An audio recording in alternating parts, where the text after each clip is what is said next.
Hello viewers, আসসালামু আলাইকুম। আশা করি সবাই ভালো আছেন। তো আমার প্রথম ব্লগে আপনাদের সবাইকে স্বাগতম জানাচ্ছি। তো ভিউয়ার্স, আপনারা জানতে চাচ্ছেন কুয়েতের পরিস্থিতি কেমন। তো কুয়েতের পরিস্থিতি তেমন ভালো না, কারণ কুয়েতে প্রচুর চেক চলতেছে।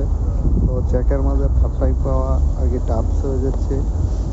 তো যাদের কুয়েতে আত্মীয় স্বজন আছে তারাই কুয়েত আসতে পারেন, কারণ আত্মীয় স্বজন ছাড়া কুয়েতে আর কি কোনোভাবে পার্ট টাইম পাওয়া যায় না। পার্ট টাইম পেতে গেলেও অনেক কষ্ট হয়। তো কুয়েতের অবস্থা তেমন ভালো না। তো আমি ডিসাইড করবো আপনারা কুয়েত না গিয়ে অন্য অন্য দেশে যান আর কোম্পানি বিষয়ে যাবেন, জেনে শুনে যাবেন।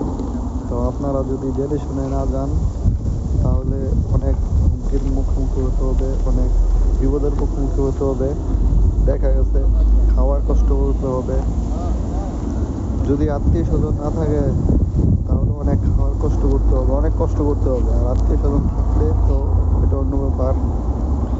তো কুয়েতের নিউজ পাওয়ার জন্য সবাই আমার চ্যানেলটা সাবস্ক্রাইব করে রাখবেন এবং আমাকে বেশি বেশি সাপোর্ট করবেন।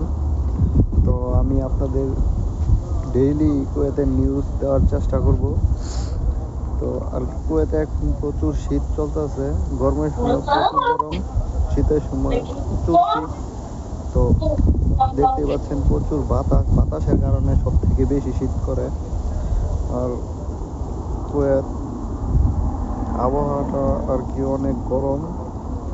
তো এখনকার আবহাওয়া অনেক ঠান্ডা, কারণ প্রচুর বাতাস চালাই গেছে। বাতাসের কারণে আর কি কুয়েতে শীতও পড়ে, আর শীতের সময় সব থেকে বেশি বৃষ্টি থাকে। তো আর কথা বাড়াবো না। তো আমার প্রথম ব্লগটি কেমন হলো তা আপনারা কমেন্ট বক্সে জানাবেন। সবাই ভালো থাকবেন, সুস্থ থাকবেন। ধন্যবাদ সবাইকে।